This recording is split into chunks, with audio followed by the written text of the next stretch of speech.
നമസ്കാരം. എല്ലാവർക്കും സുഖമാണെന്ന് വിശ്വസിച്ചുകൊണ്ട് നമ്മൾ എത്രയും പെട്ടെന്ന് നമ്മുടെ കഥയിലേക്ക് കടക്കാം.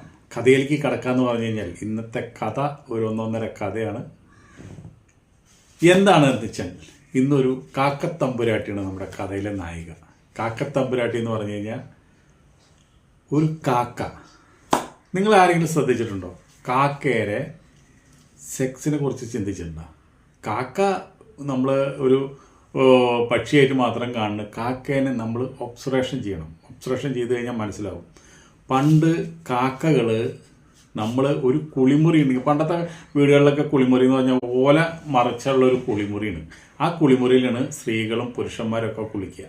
ആ കുളിമുറിയിൽ അടുത്തൊരു തെങ്ങുണ്ടോ, ഒരു മാവുണ്ടോ, ഒരു പ്ലാവുണ്ടോ, അതിൻ്റെ മുകളിൽ ഒരു കാക്കക്കൂടുണ്ടാവും. ആരും ശ്രദ്ധിക്കാത്തൊരു കാര്യമാണ്. കാരണം എന്താണെന്ന് വെച്ചിട്ടുണ്ടെങ്കിൽ മനുഷ്യരുടെ നഗ്ന ശരീരം കണ്ടാൽ കാക്കയ്ക്ക് അത് ഒരുപാട് ആസ്വാദനമായി അത് നോക്കും, കാണും. അതിനൊരു സന്തോഷമാണ്. അതെന്താണെന്ന് വെച്ചിട്ടുണ്ടെങ്കിൽ നമ്മുടെ പരേതാത്മാക്കളാണ്. മരിച്ചുപോയ പല ആൾക്കാരും ആത്മാവ് കാക്കകൾക്ക് കൊടുത്തതെന്ന് പറയുന്നത്. അപ്പോൾ കാക്കകൾക്ക് എന്താ വെച്ചാൽ മനുഷ്യരായിട്ടാണ് കൂടുതൽ സഹവാസം. ആ സഹവാസത്തിൻ്റെ കാരണം എന്താണെന്ന് വെച്ചാൽ അവർ മനുഷ്യാത്മാവാണ് കാക്കകളിൽ കൂടിയിരിക്കുന്നത്. ഈ പ്രകൃതിയുടെ പല ഭൂകമ്പങ്ങൾ, അതുപോലെ തന്നെ പല മഴ പെയ്യാൻ പോണത്, ഇടിവെട്ടാൻ പോണത്, കൊടുങ്കാറ്റ് ഊതുന്നത്, വെയിലുദിക്കുന്നത്, ഇതൊക്കെ കാക്കകൾക്ക് മുൻകൂട്ടി അറിയാനുള്ള കഴിവുണ്ട്. അതേപോലെ തന്നെ നിങ്ങൾ ഡ്രസ്സ് മാറി, ഡ്രസ്സ് ഇല്ലാണ്ട് നിങ്ങളുടെ നഗ്ന ശരീരം കാണിച്ച് കുളിക്കാൻ നിന്നാൽ അതിൻ്റെ മുകളിൽ ഒരു കാക്ക ഇരുന്ന് കാണുന്നുണ്ടാവും. ഇപ്പം എന്തുണ്ടായെന്ന് വെച്ചാൽ കാക്കകൾക്ക് കഷ്ടകാലമായി. കാരണം കാക്കകളുടെ കുളി മുടങ്ങി, കാക്കകൾക്ക് കുളിസിയും കാണലും മുടങ്ങി. എല്ലാവരും കുളി ഇപ്പോൾ ബാത്റൂമിലാക്കിയപ്പോൾ എന്തുണ്ടായി? കാക്കകൾ കൂട് കൂട്ടാനായിട്ട് നമ്മുടെ കുളിമുറിയുടെ മുകളിൽ കൂട് കൂട്ടിൽ നിർത്തി. അപ്പോൾ അങ്ങനെ കാക്കകൾക്ക് കഷ്ടകാലം നിൽക്കുന്ന സമയത്ത് കാക്കകൾ പുതിയ ബുദ്ധി കണ്ടെത്തി. എന്താണെന്ന് വെച്ചിട്ടുണ്ടെങ്കിൽ ഇപ്പോഴും പുഴയിലും കുളത്തിലും കുളിക്കുന്ന സ്ത്രീകളും പുരുഷന്മാരും ഉണ്ട്. ആ കുളത്തിലും പുഴയിലും കുളിക്കുന്നതിൻ്റെ വക്കത്ത് മാവുകൾ, പ്ലാവുകൾ, റബ്ബർ മരങ്ങൾ, തെങ്ങുകളൊക്കെ ഉള്ളിടത്ത് കാക്ക കൂട് കൂട്ടും. കാക്ക കൂട് കൂട്ടിയ കാക്കയ്ക്ക് രണ്ടുണ്ട് ഗുണം. കാരണം എന്താ വെച്ചിട്ടുണ്ടെങ്കിൽ കാക്ക പെൺകാക്കയ്ക്കും ആൺകാക്കയ്ക്കും സുഖമായി കുളത്തിൽ കുളിക്കുന്നവരെ സുഖമായി കുളിസിയും കാണാം. അവർ വസ്ത്രം മാറുമ്പോൾ അവരെ നഗ്ന ശരീരം കാണാം. ഇത് കാക്കയ്ക്ക് ഒരുപാട് സന്തോഷമാണ്. പറയുമ്പോൾ നിങ്ങൾ പറയും ഇതൊക്കെ വെറുതെയാണ് നമ്മൾ പറയുന്നത് പറയും. പക്ഷേ ഇതാണ് സത്യം. നിങ്ങളൊന്ന് ശ്രദ്ധിച്ചാൽ നിങ്ങൾക്ക് മനസ്സിലാവും. ഏതൊരു മൃഗത്തിനേക്കാളും ബുദ്ധി കൂടുതൽ കാക്കയ്ക്കുണ്ട്. പക്ഷേ നിങ്ങൾ ഏത് മൃഗത്തിൻ്റെ മുമ്പിൽ നിങ്ങൾ ഇപ്പോൾ ഈ ഡ്രസ്സ് ഇട്ട് നിൽക്കുന്നത്, നിങ്ങൾ നഗ്ന ശരീരമായിട്ട് നിങ്ങൾ ഏതെങ്കിലും പട്ടിയുടെ മുമ്പിലോ പൂച്ചയുടെ മുമ്പിലോ അത് ഏതെങ്കിലും മൃഗങ്ങളുടെ മുമ്പിൽ നിന്നാൽ അവർ അതുവരെ നോക്കിയിരുന്ന ഒരു ലുക്കായിരിക്കില്ല നമ്മളെ ശരീരത്തിൽ ഡ്രസ്സ് ഇല്ലാണ്ട് കാണുമ്പോൾ അവരെ ലുക്കിന് മാറ്റം വരുന്നുണ്ട്. അവർക്ക് സംസാരിക്കാൻ പറ്റില്ല, ചിരിക്കാൻ പറ്റില്ല എന്ന് മാത്രമേ ഉള്ളൂ. അവർക്ക് നഗ്ന ശരീരം കണ്ടു കഴിഞ്ഞാൽ അവർക്ക് അത് ആസ്വദിക്കാനുള്ള കഴിവ് മൃഗങ്ങൾക്കും ഉണ്ട്. ഏറ്റവും കൂടുതലുള്ള കാക്കയ്ക്കാണ്. കാക്ക അതിനു വേണ്ടി പല പണികളും ചെയ്യും. കാരണം എന്താണെന്ന് വെച്ചിട്ടുണ്ടെങ്കിൽ സ്ത്രീകൾ ഇട്ടിട്ടുള്ള ഷഡ്ഡി, ബ്രേസർ കാക്ക എടുത്തുകൊണ്ട് പോകും. കാക്കയ്ക്ക് തന്നെ ഷഡ്ഡിയും ബ്രേസർ എന്ന് നമ്മൾ വിചാരിക്കും. അത് കാക്ക അറിഞ്ഞുകൊണ്ട് തന്നെ എടുത്തുകൊണ്ടുള്ളതാണ്. എടുത്തു പോയിട്ട് അത് കാക്ക എവിടെയെങ്കിലും കൊണ്ടുവയ്ക്കും. അപ്പോൾ കൂട്ടിലൊന്നും കൊണ്ടുവയ്ക്കില്ല കേട്ടോ. അപ്പോൾ അത് മൂപ്പർക്ക് അത് കണ്ടു കഴിഞ്ഞാൽ ഒരു ഹര, അത് എടുത്തുകൊണ്ട് മൂപ്പർക്ക് ഒരു ഇതാണ്. അതുപോലെ തന്നെ ചിലപ്പോൾ നമുക്ക് ഈ ചെറിയ നമ്മുടെ ബനിയനുകൾ ഇതൊക്കെ കാക്ക കൊണ്ടുപോയിട്ട് കൊത്തുന്നുണ്ട്. അതുപോലെ തന്നെ പെണ്ണുങ്ങളെ ഷഡ്ഡി കൊണ്ടുപോയിട്ടിട്ട് കാക്ക മരത്തിനെ മുകളിൽ ഇരുന്നൊരു കൊത്തുന്നുണ്ട്. ഈ കൊതുവിനുണ്ട് കൊതങ്കടി എന്ന് പറഞ്ഞ പോലെ നമ്മുടെ മനുഷ്യരെ നഗ്ന മേനി കാണാനും നഗ്ന ശരീരം കാണാനും കാക്കയ്ക്ക് ഒരുപാട് ഇഷ്ടമാണ്. പക്ഷെ നമ്മുടെ സംഭവം അതല്ല. നമ്മുടെ സംഭവം എന്താണെന്ന് വെച്ചിട്ടുണ്ടെങ്കിൽ അത് നിങ്ങളൊന്ന് ഒബ്സർവേഷൻ ചെയ്താൽ മതി. നമ്മുടെ കാക്കത്തമ്പുരാട്ടി എന്തുണ്ടാന്ന് വെച്ചിട്ടുണ്ടെങ്കിൽ കാക്കയുടെ ഭാര്യയും ഭർത്താവും കൂടിയിട്ട് ഒരു കുളത്തിൻ്റെ അടുത്താണ് കൂട് കൂട്ടിയത്. അപ്പോൾ കുളത്തിൻ്റെ അടുത്ത് കൂട് കൂട്ടി കഴിഞ്ഞാൽ ഒരുപാട് സ്ത്രീകൾ അവിടെ കുളിക്കുന്നുണ്ട്, ഒരുപാട് പുരുഷന്മാരും കുളിക്കുന്നുണ്ട്. ഇതെല്ലാം കണ്ടിരിക്കലാണ് കാക്കയുടെ തൊഴിൽ. കാക്കയ്ക്ക് അതൊരു സുഖം. അങ്ങനെ കണ്ടിരിക്കുമ്പോൾ എന്താ വെച്ചിട്ടുണ്ടെങ്കിൽ കാക്കയും കാക്കയുടെ ഭാര്യയും കൂടി പരിപാടി ചെയ്യുമ്പോൾ അതൊരു പ്രത്യേക ഒരു സുഖം അവർക്ക് കിട്ടുന്നുണ്ട്, ഒരു ആനന്ദം അവർക്ക് കിട്ടുന്നുണ്ട്. അതുകൊണ്ട് അവർ രണ്ടുപേരും കൂടിയിട്ട് ഈ കുളിച്ച് കണ്ടിട്ടുണ്ട് അവർ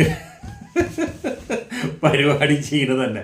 അപ്പോൾ എന്തുണ്ടായെന്ന് വെച്ചിട്ടുണ്ടെങ്കിൽ ഇങ്ങനെ കുളിസിയും കണ്ട് അവിടെ ചെയ്യുമ്പോൾ കുട്ടികൾ കൂടുതലുണ്ടാവും. അവർക്ക് മുട്ട കൂടുതലിടാം. ചിലപ്പോൾ ഒരു സുഖമില്ലാത്ത രീതിയിലാണെന്ന് വെച്ചിട്ടുണ്ടെങ്കിൽ ഒരു 8 പ്രാവശ്യം അവർ പരിപാടി ചെയ്ത് കഴിഞ്ഞാൽ അവർക്ക് ചിലപ്പോൾ 1 മുട്ട 2 മുട്ട ഉണ്ടാവുള്ളൂ. അതേ സ്ഥാനത്ത് ഇങ്ങനെയുള്ള കുളത്തിൻ്റെ വക്കത്തോ അതുപോലെ തന്നെ പുഴയുടെ വക്കത്തോ കൂട് കൂട്ടിയ കാക്കയ്ക്ക് 5 മുട്ട 6 മുട്ടയൊക്കെ ഉണ്ടാവുന്നുണ്ട്. അപ്പോൾ 6 കുട്ടികളൊക്കെ ഉണ്ടാവാറുണ്ട്. അത് അവർ പ്രത്യേകിച്ച് നോട്ട് ഇവർക്ക് കൂടുതൽ കുട്ടികളുണ്ടാകുമ്പോൾ വലിയ സന്തോഷമാണ്. അങ്ങനെ ഇരിക്കുന്ന സമയത്താണ് ഈ കാക്കയുടെ കൂട്ടിൽ ഇതുപോലെ തന്നെ 4 മുട്ടയുണ്ടാക്കി. കുളത്തിൻ്റെ വക്കത്ത് തന്നെയാണ് കൂട്. അപ്പോൾ അതുകൊണ്ട് ഇവർ എല്ലാ കാര്യങ്ങളും വളരെ അവർ രണ്ടുപേരും മുട്ടയിട്ട അന്ന് മുതലെല്ലാം ശ്രദ്ധിച്ചുകൊണ്ടിരിക്കുക. പക്ഷേ ഈ മുട്ടയിടുന്നതിൻ്റെ ഈ ഒരു കൂട് കൂട്ടിയ മരത്തിൻ്റെ ചോട്ടിൽ ഒരു പാമ്പും മാളുണ്ട്. എന്ന് വെച്ചിട്ടുണ്ടെങ്കിൽ പാമ്പും പുറ്റെന്ന് പറയും. ആ പാമ്പും പുറ്റിലൊരു പാമ്പുണ്ട്. പാമ്പാന്ന് വെച്ചാലോ ഈ കാക്കയുടെ മുട്ടയെടുക്കാൻ വേണ്ടി തക്കം പാത്തിരിക്കുക. ചിലപ്പോൾ 2 പേരും കൂടി പുറത്ത് പോവും. പുറത്ത് പോയ നിലയ്ക്ക് പാമ്പ് ഓടിക്കയറി മുട്ടയെടുത്ത് തട്ടി നിലത്തിക്കിടും, അല്ലെങ്കിൽ കൊത്തി കുടിക്കും. ഇതാണ് പാമ്പിൻ്റെ പണി. കാക്കയ്ക്ക് തൊഴിലില്ലാണ്ടായി. കാക്കയ്ക്ക് വെച്ചിട്ടുണ്ടെങ്കിൽ ഇവിടുന്ന് കൂട് മാറ്റാനും പറ്റില്ല. കൂട് മാറ്റി കഴിഞ്ഞാൽ എന്തുണ്ടാവും എന്ന് വെച്ചിട്ടുണ്ടെങ്കിൽ ഈ കുളത്തിൻ്റെ ഭാഗത്തുനിന്ന് കൂടി മാറ്റി കഴിഞ്ഞാൽ പിന്നെ കുളിസീനും നഗ്ന മീനും കാണാൻ കാക്കയ്ക്ക് പറ്റുമോ? അപ്പോൾ അത് കാക്കയ്ക്കും കാക്കത്തമ്പുരാട്ടിക്കും വലിയ വിഷമമാണ്, ഭാര്യയ്ക്കും ഭർത്താവിനും. അത് പറ്റില്ല. അപ്പോൾ അവർ പാമ്പിനോട് പറഞ്ഞു, അതേ എൻ്റെ മുട്ടകൾ നീ ഇനി നശിപ്പിക്കുക, അതിൻ്റെ മുകളിൽ കയറിയാൽ നിന്നെ ഞാൻ നശിപ്പിച്ച് കളയും. അപ്പോൾ അതുകൊണ്ട് നമുക്കൊരു ഒത്തുതീർപ്പിൽ പോവാം. നീ ഈ മുട്ട കക്കാനായിട്ട് എൻ്റെ കൂട്ടിയെ കയറി കഴിഞ്ഞാൽ എൻ്റെ കുട്ടികളാണ് ഞങ്ങൾ ഒരുപാട് കഷ്ടപ്പെട്ട് ഇടണം മുട്ടയാണ്, അത് നശിപ്പിക്കാതെ. പാപ്പ നീ പോയി പണി നോക്കട പുല്ലേ, നീ ഇതിൻ്റെ മുകളിൽ ഏത് മുട്ട ഇട്ടോ നിൻ്റെ കണ്ടാളിനെ കണ്ണു വെട്ടിച്ച് ഞാനത് കൊത്തി കുടിച്ചിരിക്കും എന്ന് പറഞ്ഞു. നമ്മളൊക്കെ എന്താ ചെയ്യാന്ന് വെച്ചിട്ടുണ്ടെങ്കിൽ നമ്മളെക്കാളും ശക്തരായിട്ടുള്ള ഒരു എതിരാളി നമുക്കുണ്ടെങ്കിൽ നമ്മളെന്താണെന്ന് വെച്ചിട്ടുണ്ടെങ്കിൽ നമ്മൾ ബുദ്ധിപരമായിട്ട് ചിന്തിക്കണം. ആ എതിരാളിനെ നമ്മൾ എങ്ങനെ തറ പറ്റിക്കാം, അല്ലെങ്കിൽ ആ എതിരാളിനെ നമ്മൾക്ക് എങ്ങനെ ഒരു തിരിച്ചടി കൊടുക്കാം എന്നാണ് നമ്മൾ ചിന്തിക്കുന്നത്. അത് നമ്മൾ ബുദ്ധിപരമായി ചിന്തിച്ചാൽ നമുക്ക് അതിനുള്ള ഉപായം കിട്ടും. കാക്കയുടെ ബുദ്ധി ഭയങ്കരമാണല്ലോ. കാക്ക എന്തുണ്ടായെന്ന് വെച്ചിട്ടുണ്ടെങ്കിൽ ഈ പാമ്പിനെ ഇവിടെ നിന്ന് ഓടിക്കണം. പാമ്പിനെ ഒന്നില്ലെങ്കിൽ കൊല്ലണം, പാമ്പിനെ ഓടിക്കണം. അത് കാക്കയ്ക്ക് പറ്റില്ല.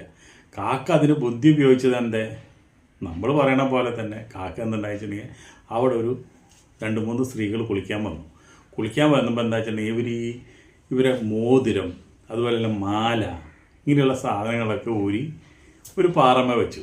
എന്താ വെച്ചിട്ടുണ്ടെങ്കിൽ കുളിക്കുമ്പോൾ അതൊന്നും പോകണ്ടല്ലോ, വിശുദ്ധമായിട്ട് ഡ്രസ്സിട്ട് വിശുദ്ധമായിട്ട് കുളിക്കാമല്ലോ എന്നുള്ളൊരു ഉദ്ദേശത്തിൽ അവരങ്ങനെ വെച്ചു. അങ്ങനെ വെച്ചിട്ട് അവർ ഈ കുളി തുടങ്ങിയപ്പോൾ കാക്ക എന്തുണ്ടായെന്ന് വെച്ചിട്ടുണ്ടെങ്കിൽ അതിൽ ഇത്തിരി വലിയൊരു മാല, ആ മാല ഇങ്ങോട്ട് കാക്ക കൊത്തിയെടുത്ത് പറക്കാൻ തുടങ്ങി. ഇത് കണ്ടോടുകൂടി ഈ പെണ്ണ് കുളത്തിൽ നിന്ന് ചാടി ഓടി വന്നു. കാക്കേനെ കല്ലെടുത്ത് എറിയാൻ നോക്കി. കാക്ക എന്തുണ്ടാക്കി, കാക്കയ്ക്ക് സ്വർണ്ണത്തിൻ്റെ ആവശ്യമൊന്നുമില്ല. കാക്ക എന്തുണ്ടാക്കി ആ സ്വർണ്ണം എടുത്ത് കൊണ്ടുവന്ന് ആ മാല എടുത്ത് കൊണ്ടുവന്ന് ഈ പാമ്പിൻ്റെ പുറ്റില്ലേ ആ പുറ്റിലേക്ക് അങ്ങോട്ട് ആ മാല ഇട്ടു. മാലയിട്ടോടുകൂടി പെണ്ണിന് മനസ്സിലായി പാമ്പ് പുറ്റിലിങ്ങനെ മാല പോയത്. പെണ്ണിനിപ്പോൾ എന്തായാലും പാമ്പ് പുറ്റ് പൊട്ടിച്ചിട്ട് മാല എടുക്കാനായിട്ട് പറ്റില്ല. മറ്റുള്ള സ്ത്രീകളൊക്കെ പോയിട്ട് ഇതിൻ്റെ ഭർത്താവിനോട് പറഞ്ഞു. ഭർത്താവ് 4-5 ആൾക്കാരും കൂട്ടി വന്നു. പാമ്പ് പുറ്റ് തല്ലി പൊളിക്കൽ തുടങ്ങി. തല്ലി പൊളിച്ച് നോക്കിയപ്പോൾ അതിൻ്റെ ഉള്ളിൽ പാമ്പ് വന്നതോടെ ഇപ്പോൾ അവരത് പാമ്പ് ഉണ്ടെന്ന് അറിഞ്ഞിട്ടുണ്ടെങ്കിൽ തല്ലി പൊളിക്കുന്നത്. അപ്പോൾ പാമ്പിനെ തല്ലി കൊന്നു. പാമ്പിനെ തല്ലി കൊന്നിട്ട് അവർ മാലെടുത്തു. ഇത് കണ്ട് ആ കൊമ്പിൻ്റെ മുകളിലിരിക്കുന്ന 2 കാക്കകൾ ഇരുന്നിട്ട് നല്ല ചെറിയ നന്നായി സന്തോഷമായി. അവരുദ്ദേശിച്ച് തന്നെ നടന്നു. പാമ്പ് ചത്തു. അവർക്ക് പെണ്ണുങ്ങൾ മാലെടുത്ത് അവരവരെ വഴിക്കും പോയി. അപ്പോൾ പാമ്പിനോടുള്ള ഉപദ്രവം അതോടുകൂടിയിട്ട് കാക്കയ്ക്ക് തീർന്നു കിട്ടി. കാക്കയുടെ സ്ഥിരവാസം ആ കൊമ്പത്ത് തന്നെ ആക്കുകയും ചെയ്തു. അതാണ് പറഞ്ഞത്, നമുക്ക് ഒരു ശത്രു ഉണ്ടെങ്കിൽ നമ്മളെന്തുണ്ടാവും, ആ ശത്രുവിനെ എതിർക്കാൻ വേണ്ടി അതിനേക്കാളും വലിയൊരു ഉപായം കണ്ട് നമ്മളെ ശത്രുവിനെ എതിർക്കാൻ വേണ്ടി നമ്മൾ വേറൊരാളെ കണ്ടെത്തും. അതേന്ന് ഈ കാക്ക അവിടെ കണ്ടെത്തിയത്. അപ്പോൾ നമ്മൾ ഈ പറഞ്ഞ കഥയിലെ നിങ്ങൾക്ക് മനസ്സിലാക്കാം എന്താണ്, കാക്ക എന്ന് പറഞ്ഞാൽ ബുദ്ധിയുള്ള ജീവിയാണ്. കാക്ക എന്ന് പറഞ്ഞാൽ പല മനുഷ്യരും മരിച്ചതിൻ്റെ പുനർജന്മമാണ് കാക്ക. കാക്കയ്ക്ക് നമ്മുടെ നഗ്ന ശരീരം കണ്ടാലും, നമ്മൾ നഗ്ന ശരീരത്തിൽ ഡ്രസ്സില്ലാണ്ട് കണ്ടാലും, അത് ആണായാലും പെണ്ണായാലും, ഇനിയിപ്പോൾ ഒരു 2 പെണ്ണുങ്ങളും ഈ ഒരു ആണും പെണ്ണും കൂടിയിട്ട് ഏതെങ്കിലും കാട്ടിലോ പൊന്തക്കാട്ടിലോ നിന്ന് നമ്മൾ പരിപാടി ചെയ്യുന്നത് കാക്ക കണ്ടാലും കാക്ക അത് നോക്കിയിരിക്കും. കാരണം കാക്കയുടെ ഉള്ളിൽ ഒരു മനുഷ്യ ആത്മാവാണ് കുടികൊള്ളുന്നത്. അതുകൊണ്ടാണ്. അപ്പോൾ നമുക്ക് ഈ കഥ അവിടെ നിർത്താം. അടുത്ത കഥയിൽ നമുക്ക് വീണ്ടും വരാം. അതുപോലെ നിങ്ങൾക്ക് എല്ലാവർക്കും നന്ദി, നമസ്കാരം. അപ്പോൾ നിങ്ങൾക്ക് ഈ ലൈക്ക് അടിക്കാൻ മറന്നിട്ടുണ്ടെങ്കിൽ ലൈക്ക് അടിക്കുക. കമൻറ്റിൽ ഈ കഥേനെ കുറിച്ച് നിങ്ങൾക്ക് നിങ്ങളുടേതായുള്ള അഭിപ്രായം എന്താ വെച്ചാലും പറയാം. ഒരു പ്രശ്നവുമില്ല. ഓക്കെ.